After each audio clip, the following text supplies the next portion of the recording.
SLBC టన్నెల్లో rescue operation final కు చేరుకుంది. అధికారులతో మంత్రులు ఉత్తమ్, జూపల్లి, సిఎస్ కీలక రివ్యూ చేశారు. టన్నెల్లో రెస్క్యూ కార్మికుల ఆనవాళ్లకు సంబంధించిన వివరాలను మంత్రులు తెలిపారు. ఇక మరోవైపు ఎస్ఎల్బీసీ టన్నెల్ దగ్గరకు అంబులెన్సులు, వైద్య సిబ్బంది చేరుకున్నారు. ఇప్పటికే టన్నెల్ దగ్గర 6 ఫోరెన్సిక్ నిపుణులు అందుబాటులో ఉన్నారు. మరో 4 ఫోరెన్సిక్ నిపుణులు హైదరాబాద్ నుంచి ఎస్ఎల్బీసీకి చేరుకోనున్నారు. ఎస్ఎల్బీసీ టన్నెల్ ప్రమాద ఘటనలో రెస్క్యూ టీం సహాయక చర్యలు కంటిన్యూ అవుతున్నాయి. అయితే టైం గడుస్తున్నా కార్మికుల భద్రతపై అనుమానాలు వ్యక్తమవుతున్నాయి. గత శనివారం టన్నెల్లో ప్రమాదం జరిగినప్పటి నుంచి నాన్ స్టాప్ గా అధికారులు, రెస్క్యూ టీం సహాయక చర్యలు కొనసాగుతున్నాయి. ప్రమాదం జరిగిన ప్రాంతంలో వివిధ శాఖల సిబ్బంది రెస్క్యూ చేస్తున్నారు. కార్మికుల ఆనవాళ్లను జీపీఆర్ స్కాన్లతో గుర్తించినట్టు తెలుస్తోంది. గల్లంతైన వారి ఆచూకీ కోసం వారం రోజులుగా రెస్క్యూ టీంలు కష్టపడుతున్నాయి. నిన్న ఎన్జీఆర్ఏ టీమ్స్ కీలక సమాచారాన్ని సేకరించింది. జీపీఆర్ థర్మల్ స్కానర్లతో 13.9 కిలోమీటర్ పాయింట్ దగ్గర బురదలో స్కాన్ చేస్తుండగా ఆ ప్రాంతంలో మనుషుల శరీర ఆనవాళ్లు ఉన్నట్లు గుర్తించినట్టు సమాచారం. 8 చోట్ల సెన్సార్లు గుర్తించిన పాయింట్ల దగ్గర మార్కింగ్ చేశారు. సహాయక చర్యల పరిస్థితిని ఎప్పటికప్పుడు ఆరా తీస్తున్నారు సీఎం రేవంత్ రెడ్డి. మంత్రులు జూపల్లి, ఉత్తమ్ పరిస్థితిని పర్యవేక్షిస్తున్నారు. ఇక సాధ్యమైనంత త్వరగా రెస్క్యూ ఆపరేషన్ కంప్లీట్ చేస్తామని చెబుతున్నారు మంత్రులు. అయితే రోజులు గడిచే కొద్దీ కార్మికుల బంధువుల్లో ఆందోళన పెరిగిపోతోంది.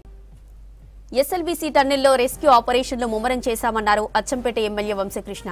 కార్మికులకు బయటకు తీసుకొచ్చేందుకు అన్ని రకాల ప్రయత్నాలు జరుగుతున్నాయని తెలిపారు.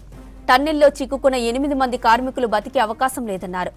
8వ రోజు ముమ్మరంగా సహాయక చర్యలు కొనసాగుతున్నాయన్నారు ఎమ్మెల్యే వంశీకృష్ణ. 4 డేస్ నుంచి చాలా విగరస్గా, సీరియస్గా ఆ టన్నెల్లో ఆల్ ఎక్స్పర్ట్స్, దానికి మించి ఎక్కువ సింగరేణి కానీ, ఎన్డీఆర్ఎఫ్ కానీ, ఎస్డీఆర్ఎఫ్, ఆర్మీ అందరు కొలాబరేషన్తో పనిచేస్తూ ఉన్నారు. చాలా సీరియస్గా వార్పుట్ బేస్ మీద పనిచేస్తూ ఉన్నారు. మరి మొన్న సాయంత్రానికి ఈ రాడార్ తోటి అక్కడక్కడ బాడీస్ ఉన్నామని గుర్తించినామన్నమాట వాళ్ళు చెప్తా ఉన్నారు. నిన్న నైట్ నుంచి అయితే చాలా సీరియస్గా పనిచేస్తున్నారు. నాకు తెలిసినంత వరకు అయితే ఈరోజు మధ్యాహ్నం 3-4 వరకు రెస్క్యూ ఆపరేషన్ కంప్లీట్ అయ్యే అవకాశం ఉంది. ఎక్కడైతే ఈ బాడీస్ ఉన్నాయో వాటిని తీసుకొని, అంటే అక్కడే డిగ్ చేయాలన్నా లేకుంటే కింద నుంచి పోవాలనేది నిన్న సాయంత్రం వరకు అది ఒక డిసిషన్ తీసుకున్నారు.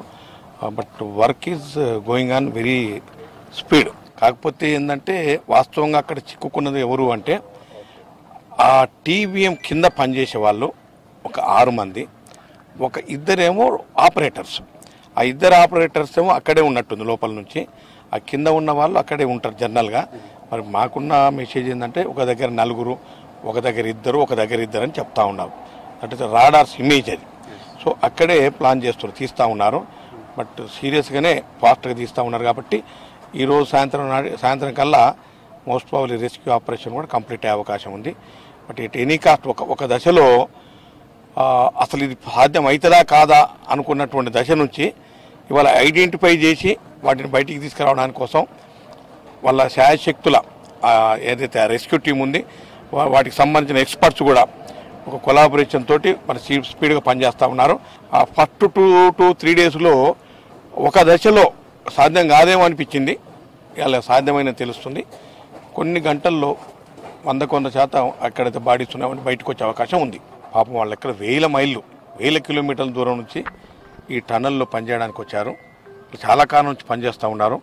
నిజంగా మాకే చాలా బాధ అనిపిస్తుంది. ఎందుకంటే పాపం అంత దూరం నుంచి వచ్చి వాళ్ళు అనుకోకుండా ఈ యాక్సిడెంట్లో, అంటే ఈ కొలాప్స్ కావటం, వాళ్ళ లోపలనే ఉండిపోవటం అత్యంత బాధాకర విషయం. మరి వాళ్ళ వాళ్ళ సభ్యులను చూసినప్పుడు చాలా బాధ అనిపిస్తుంది. అందుకే అనుకోకుండా సడన్గా జరిగిన ఇన్సిడెంట్ కాబట్టి నిజంగా మా ముఖ్యమంత్రి గారు కానీ, మా మంత్రులు కానీ, బట్ ఆ కుటుంబాలను కూడా ఏదో రకంగా ఆదుకోవాలి, అన్నిటికి మించి వాళ్ళని ఓదార్పు చేయడం జరిగింది. మరి ఉత్తమ్ కుమార్ రెడ్డి గారు, అదేవిధంగా పెద్దలు జూపల్లి కృష్ణారావు గారు వాళ్ళ కుటుంబ సభ్యులతో మాట్లాడడం జరిగింది. మేమందరం కూడా మాట్లాడాం. మరి ఈ సందర్భంగా చెప్పేది ఏంటంటే వాళ్ళ కుటుంబ సభ్యులు కూడా ఇక్కడే ఉన్నారు. వాళ్ళకి ఇమ్మీడియట్గా ఆ రెస్క్యూ ఆపరేషన్ అయిపోగానే ఏవైతే బాడీస్ ఉన్నాయో ఫార్మాలిటీస్ అన్నీ కూడా పూర్తి చేసి వెంటనే పంపించడం జరుగుతుంది. ఇటు కంపెనీ తరఫున, అదేవిధంగా ప్రభుత్వ తరఫున తప్పకుండా వాళ్ళకి అన్ని రకాల సహాయ సహకారాలు ఉంటాయి. కొంత రాడార్ ఎఫెక్ట్స్ ఇమేజెస్ ఉన్నాయి. వాటిని తీయగానే జనరల్గా formalities PME post mortem examination చేసి వాటికి కెమికల్ ట్రీట్మెంట్ ఇచ్చిన తర్వాత వాళ్ళ బాడీ మరి గుర్తుపట్టేట్టు ఉన్నాయా లేదా తెలియదు. మొత్తం బాడీ ఇచ్చినంత ఎక్కడెక్కడ పంపించడం జరుగుతుంది. వాళ్ళ కుటుంబ సభ్యులు ఇక్కడే ఉన్నారు కాబట్టి వాళ్ళనంతా చూపించి ఎవరిదైనా బాడీ గుర్తుపట్టి వాళ్ళకు యాజ్ పర్ ఫార్మాలిటీస్ ప్రకారంగా అవన్నీ కూడా పూర్తి చేసి పంపించడం జరుగుతుంది.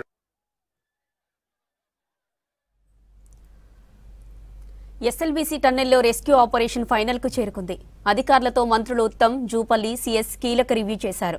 టన్నెల్లో రెస్క్యూ కార్మికుల ఆనవాళ్లకు సంబంధించిన వివరాలను మంత్రులు తెలిపారు. ఇక మరోవైపు ఎస్ఎల్బీసీ టన్నెల్ దగ్గరకు అంబులెన్సులు, వైద్య సిబ్బంది చేరుకున్నారు. ఇప్పటికే టన్నెల్ దగ్గర 6 ఫోరెన్సిక్ నిపుణులు అందుబాటులో ఉన్నారు. మరో 4 ఫోరెన్సిక్ నిపుణులు హైదరాబాద్ నుంచి ఎస్ఎల్బీసీకు చేరుకోనున్నారు.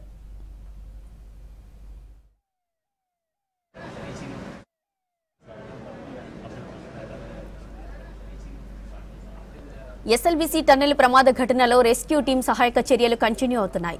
అయితే టైం గడుస్తున్నా కార్మికుల భద్రతపై అనుమానాలు వ్యక్తమవుతున్నాయి. గత శనివారం టన్నెల్లో ప్రమాదం జరిగినప్పటి నుంచి నాన్ స్టాప్ గా అధికారులు, రెస్క్యూ టీం సహాయక చర్యలు కొనసాగుతున్నాయి.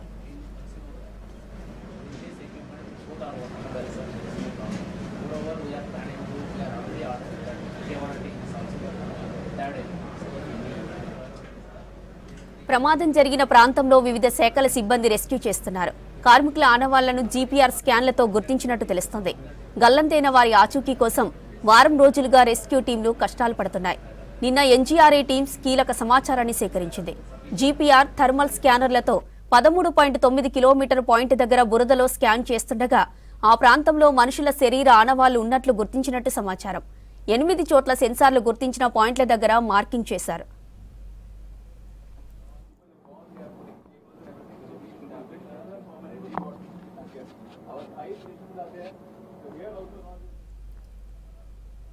ఇక ఎస్ఎల్బీసీ టన్నెల్ దగ్గర రెస్క్యూకి సంబంధించిన మరిన్ని డీటెయిల్స్ స్పాట్ నుంచి బాలకృష్ణ అందిస్తారు. Balakrishna, over to you. SLBC టన్నెల్లో రెస్క్యూ ఆపరేషన్స్ చివరి దశకు చేరుకున్నాయి.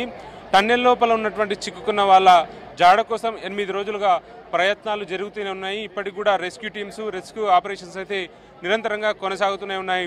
ఏదైతే మనకు జియో వెర్టికల్ సంబంధించినటువంటి ఇమేజెస్ ఉన్నాయో ఆ రైడార్ ద్వారా వచ్చేటటువంటి ఇమేజెస్ను బేస్ చేసుకుని మార్కింగ్ చేసిన ద్వారా ఆ మార్కింగ్ ద్వారా వచ్చినటువంటి ఇమేజెస్ని ఐడెంటిఫై చేస్తూ ఆ మార్కింగ్ ద్వారా ఎక్స్కావేషన్ పనులు అయితే జరుగుతున్నాయి. సో దానికి సంబంధించినటువంటి ప్రతి ఐటమ్ కూడా చాలా ఫాస్ట్గా మూవ్ అవుతుంది. కట్టింగ్ ద్వారా లోపల ఉన్నటువంటి వాళ్ళను బయటికి తీసుకొని వచ్చేందుకు ప్రయత్నం చేస్తున్నారు. ఇప్పటికే అచ్చంపేట ఎమ్మెల్యే వంశీకృష్ణ ధృవీకరించిన విధంగా ఏదైతే 8 రోజులుగా వాళ్ళు ఉన్నారో లోపల ఉన్న వాళ్ళు బ్రతికే అవకాశం లేని సందర్భంలో లోపల ఉన్న వాళ్ళని బయటికి తీసుకురావడం కోసం ప్రయత్నాలు అయితే జరుగుతున్నాయి. సో వాళ్ళని సంబంధించినటువంటి పూర్తి స్థాయిలో ఏవైతే ఫైనల్ రైట్స్ సంబంధించినటువంటి ఏర్పాట్లు అయితే పూర్తి స్థాయిలో చేయబోతున్నారో దీనికోసం బాధిత కుటుంబ సభ్యులు ఎవరైతే ఉన్నారో వాళ్ళకు వాళ్ళ బాడీస్ని అప్పగించేందుకు అన్ని రకాల ప్రయత్నాలు అయితే జరుగుతున్నాయి. మనం చూడవచ్చు రెస్క్యూ టీమ్స్లు ఎస్డీఆర్ఎఫ్ కానీ, ఎన్డీఆర్ఎఫ్, ఇండియన్ ఆర్మీ, దీంతోపాటు సింగరేణి కాలేజ్ సంబంధించినటువంటి మైన్స్ టీం అంతా కూడా టన్నెల్ లోపలికి వెళ్తోంది. ఇంకా ఈ ఆపరేషన్ అయితే కంటిన్యూస్గా జరుగుతోంది. లోపల ఉన్నటువంటి ఏదైతే 14th కిలోమీటర్ ఉందో ఆ 14th కిలోమీటర్కి చేరుకోబోతున్నారు. ర్యాడ్ హోల్ మైనర్స్ కూడా ఉన్నారు. ర్యాడ్ హోల్ మైనర్స్ కూడా వాళ్ళ రోల్ కూడా కీ రోల్గా ఉంది. సో అందరూ కూడా వాళ్ళు లోపలికి వెళ్తున్న టైంలో ఎంత టైం పడుతుందో చెప్పడానికి ఆస్కారం లేదు కాబట్టి గతంతో పోలిస్తే ఈసారి ఫుడ్ మెటీరియల్ కూడా తీసుకుని వెళ్తున్నారు. సో వాళ్ళంతా కూడా ఏదేమైనప్పటికీ కూడా టోటల్ వర్క్ అంతా ఫినిష్ చేసుకుని రావడానికి అన్ని ఏర్పాట్లు చేసుకుంటున్నారు. అన్ని టీమ్స్, రెస్క్యూ టీంలో ఉన్నటువంటి మల్టిపుల్ టీమ్స్ అంతా కూడా మనం ఇక్కడ చూస్తే పూర్తిగా ఆ డెబ్రిస్ని, ఆ శిథిలాలను తొలగించేందుకు కావాల్సినటువంటి పార్లు కానీ, సలకలు కానీ మొత్తం ఈ అన్ని ఎక్విప్మెంట్ అంతా కూడా తీసుకొని లోపలికి వెళ్తున్నారు.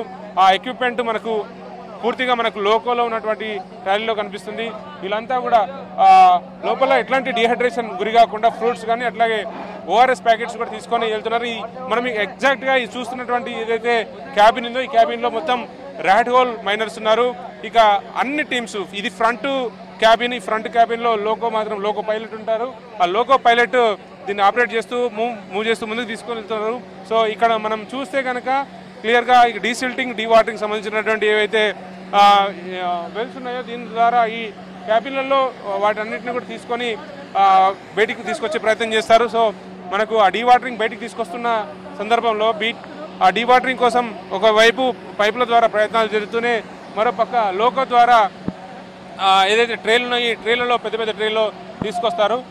ఇక ఫైనల్ సంబంధించినటువంటి ఈ ఫైనల్ రైట్స్ సంబంధించినటువంటి ఏర్పాట్లు అయితే చాలా వేగంగా చేయడానికి పూర్తి స్థాయిలో అటు ఫోరెన్సిక్ టీం కానీ అట్లాగే డాక్టర్లు కానీ పూర్తి స్థాయిలో సిద్ధమయ్యారు. ఇప్పటికీ అంబులెన్స్లు సిద్ధం చేసిన పరిస్థితి కనిపిస్తుంది. మనం ఒకవేళ ఈ ఇన్సిడెంట్లో చిక్కుకున్న 8 మంది వివరాలను కనుక పరిశీలిస్తే ఫస్ట్ పేరు మనోజ్ కుమార్, ఈయన ప్రాజెక్టు ఇంజనీర్గా ఉన్నారు. ఈయన ఉత్తరప్రదేశ్ రాష్ట్రానికి సంబంధించిన వ్యక్తి. ఉన్నావ్ గ్రామం. ఈయన దాదాపు 17 సంవత్సరాలుగా ఈ ఫీల్డ్ ఎక్స్పీరియన్స్ ఉంది. సో ఆయన కోసం అయితే ఆ కుటుంబం 8 రోజుల నుంచి చాలా ప్రార్థిస్తున్నారు, దేవుని ప్రార్థిస్తున్నారు. సో ఇక లేరు అన్న వార్తను మాత్రం వాళ్ళు జీర్ణించుకోలేకపోతున్నారు. అదే అంశాన్ని వాళ్ళ కుటుంబ సభ్యులకు మరి కాసేపట్లో ధృవీకరించే అవకాశం ఉంది ప్రభుత్వం తరఫున. సో ఇందుకోసం సంబంధించినటువంటి లోకో అయితే బయలుదేరుతుంది. లోపల 8 మందికి సంబంధించినటువంటి ఆనవాళ్ళు ప్రతిదీ కూడా శిథిలాల మధ్యన చిక్కుకొని ఉన్నాయి కాబట్టి వాటిని తీసుకురావడానికి అయితే ఈ లోకో ద్వారా వెళ్తుంది. సెకండ్ నేమ్ వచ్చేసి శ్రీనివాస్. ఈయన ఫీల్డ్ ఇంజనీర్గా ఉన్నారు. ఈయన కూడా ఉత్తరప్రదేశ్ రాష్ట్రానికి సంబంధించిన వ్యక్తి. చందోలి గ్రామం ఈయనది. సో ఈ ఉత్తరప్రదేశ్ సంబంధించినటువంటి ఇద్దరు వ్యక్తులు కూడా ప్రాజెక్టులో కీలకమైన భాగస్తులు. వాళ్ళంతా కూడా ఇంజనీర్స్గా ఉన్నారు. సో వాళ్ళిద్దరిని కూడా చాలా కీ రోల్. ఈయన కూడా 16 సంవత్సరాల ఎక్స్పీరియన్స్ ఉంది. ఈ శ్రీనివాస్ జాడ కోసం కూడా 8 రోజులుగా చాలా ఉత్కంఠగా ఎదురు చూస్తున్న పరిస్థితిలో ఆ కుటుంబానికి కూడా విషయాన్ని తెలియజేసి దానికి సంబంధించిన ఫార్మాలిటీస్ ఏవైతే ఉన్నాయో ఆ ఫార్మాలిటీస్ చేయడంతో పాటు ఆ కుటుంబానికి ఆయనకు సంబంధించినటువంటి ఏవైతే ఆనవాళ్ళు ఉన్నాయో అవన్నీ కూడా పంపించడానికి అంబులెన్స్ని సిద్ధం చేస్తున్నారు. మిగతా 8 మందిలో 2 కాగా జార్ఖండ్కి సంబంధించిన 4 లేబర్స్ ఉన్నారు. సంతోష్ సాహు, సందీప్ సాహు, జగతా ఎక్స్, అట్లాగే అనుజ్ సాహు. ఈ 4 కూడా లేబర్. ఆ లేబర్ కూడా జార్ఖండ్ సంబంధించినటువంటి వాళ్ళ కుటుంబ సభ్యులు ఇప్పటికే ఘటనా స్థలానికి చేరుకున్నారు. దాదాపు 8 రోజులుగా కళ్ళల్లో ఉత్తలేసుకొని మరి వాళ్ళ కుటుంబ సభ్యుల ఆశీస్సు కోసం ఎదురు చూస్తున్నారు. సో ఆ డెబ్రిస్లో శిథిలాల మధ్య చిక్కుకున్నటువంటి వాళ్ళ కోసం, వాళ్ళ జాడ కోసం వెతుకుతున్నారు. ఇప్పటికీ ఆ శిథిలాల నుంచి బయటికి తవ్వకాల ద్వారా బయటికి తీస్తున్నారు. ఊపిరాడక వాళ్ళు ఊపిరాడని ఈ ఏదైతే వెల్లుందో టన్నెల్ ఉందో ఆ టన్నెల్లో చిక్కుకున్న వాళ్ళని బయటికి తీసుకొచ్చేందుకు లోకో బయలుదేరుతుంది. ఈ లోకోలోనే బయటికి తీసుకురాబోతున్నారు. ఇక మిగతా 7-8 మెంబర్స్ కనుక పరిశీలిస్తే ఒకరి సన్నీ సింగ్. ఆయన జమ్మూ కాశ్మీర్ సంబంధించినటువంటి ప్రాంత వ్యక్తి. జమ్మూ కాశ్మీర్ రాష్ట్రంలో చెందిన వ్యక్తి. ఆయన గడిచిన 4 ఏళ్ళుగా ఈ ప్రాంతాల్లో పనిచేస్తున్నారు. ఆయన జనరేటర్ ఆపరేటర్గా ఉన్నారు. ఆయన కోసం కూడా జమ్మూ కాశ్మీర్ రాష్ట్రం నుంచి వచ్చినటువంటి ఆయన ఇక్కడ జేపీ కంపెనీలో పనిచేస్తున్నారు. రాబిన్స్ గ్రూప్లో పనిచేస్తున్నారు. సో ఆయన కోసం కూడా ఆ కుటుంబం ఎదురు చూస్తోంది. ఇక ఆయన సంబంధించినటువంటి పూర్తి ఫైనల్ రైట్స్ సంబంధించిన ఏర్పాట్లు, ఆయనకు సంబంధించిన ఆనవాళ్లను వాళ్ళ కుటుంబానికి అప్పచెప్పబోతున్నారు. మిగతా 8వ పేరు గుర్ప్రీత్ సింగ్. ఈయన 8వ నంబర్. ఈయన రాష్ట్రం వచ్చేసి పంజాబ్ రాష్ట్రం, తరంతారా డిస్టిక్ సంబంధించినటువంటి ఈ ఏరియాలో. ఇది పాకిస్తాన్ బార్డర్కు చాలా దగ్గరగా కేవలం 2 కిలోమీటర్ల దూరంలో ఉంటుంది ఈ గ్రామం. ఎప్పుడు పాకిస్తాన్లో అలజడి, బార్డర్లో అలజడి అయితే తక్షణమే ఈ గ్రామాన్ని ఖాళీ చేస్తారు. అట్లాంటి ఏరియా నుంచి గుర్ప్రీత్ సింగ్ ఈ ప్రాంతంలో వచ్చి ఇక్కడ ఆయన ప్రాజెక్టులో పనిచేస్తున్నటువంటి పరిస్థితి ఉంది. దాదాపు కొన్నేళ్లుగా ఈ జేపీ కంపెనీలో పనిచేస్తున్నారు. ఆ గుర్ప్రీత్ సింగ్ సంబంధించినటువంటి బావ ఎవరైతే ఉన్నారో సత్యపాల్ సింగ్, ఆయన కూడా ఘటన జరిగిన 2-3 రోజుల తర్వాత రావడం జరిగింది ఈ ప్రాంతానికి వచ్చి. ఆయనకు సంబంధించినటువంటి విషయాలు ఇంకా లోపల్లో టన్నెల్లో జరుగుతున్నటువంటి సహాయక చర్యలకు సంబంధించి ఆయన అధికారులను అడగడం జరిగింది. ఇంకా ఎంత టైం పడుతుంది, లోపల ఉన్న వాళ్ళ పరిస్థితి ఏంటి అనే విషయాన్ని తెలుసుకునే ప్రయత్నం చేశారు. ఆయన తర్వాత మళ్ళీ వాళ్ళ కుటుంబ సభ్యులు గుర్ప్రీత్ సింగ్ సంబంధించిన చిన్నాన్న వాళ్ళ కుటుంబ సభ్యులు కూడా రావడం జరిగింది. ఆయనకు సంబంధించినటువంటి పూర్తి ఏదైతే ఫైనల్ రైట్స్ సంబంధించినటువంటి అంశాలు ఉంటాయో ఆయన వాళ్ళ కుటుంబ సభ్యులకి అందజేసే అవకాశం ఉంది. సో 8 మందికి సంబంధించినటువంటి ఏదైతే పాయింట్ ఉందో లోపల డెబ్రిస్లో ఉన్నటువంటి అన్ని డీటెయిల్స్ని కుటుంబ సభ్యులకు అందజేసేందుకు పూర్తి స్థాయిలో ఏర్పాటు చేశారు. మనకు ఫైనల్గా వెళ్తున్నటువంటి లోకోను చూస్తున్నాం. ఈ లోకో గుండానే లోపలికి వెళ్ళి ఏదైతే డెబ్రిస్ ఉన్నాయో, శిథిలాలు ఉన్నాయో ఆ శిథిలాల